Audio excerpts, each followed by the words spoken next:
How did you trick your entire high school? I was a quiet kid in high school. Not bullied, not popular. Just the kind of person who could disappear into a crowd without anyone noticing. By junior year, I was sick of being invisible. I didn't want to be prom king or the guy everyone admired. I just wanted to prove I existed. So, as a joke, I decided to run for class president. It was a tradition that the popular kids won. Every year, someone with a perfect smile, varsity jacket, and a campaign manager would dominate the ballot. I figured I had zero chance. Why not have some fun with it? I started with a few posters. Nothing serious. Just handwritten signs that said things like chocolate milk fountains in every hallway. Mandatory nap time after lunch. School uniforms outlawed unless they're superhero capes. I fully expected them to be torn down or ignored, but people started noticing. I'd get random nods in the hall. Someone slipped a Jacob for President chant into the lunchroom one day. Kids I didn't even know would come up to me and say, "Hey, are you really going to install vending machines in the bathrooms?" At first, I laughed it off, but then Blake, the actual fronter-runner and poster boy of the student council, took notice. During one of his campaign speeches in the gym, he threw shade. "Jacob can't even talk to girls. How's he going to talk to the principal?" People booed.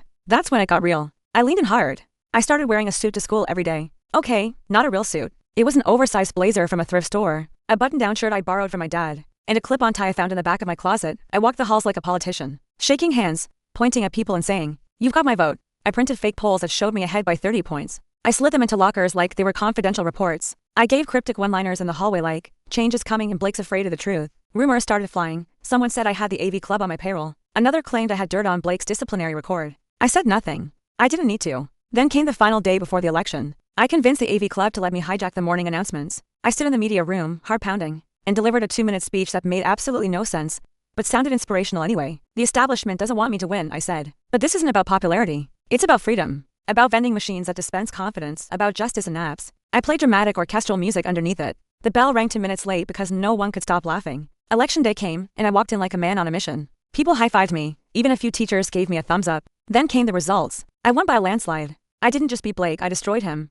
He looked like someone had canceled summer break. But here's the kicker. The next day, the principal called me into his office. "Jacob," he said, "this is awkward. But there's a GPA requirement for holding office. You need at least a 3.0. I had a 2.8. Blake became president by default. But everyone knew who really won. For the rest of high school, I was Mr. President. The nickname stuck. It was in the yearbook. Teachers used it. Even during graduation, someone yelled it when I walked the stage. Blake got the title, but I got the legacy.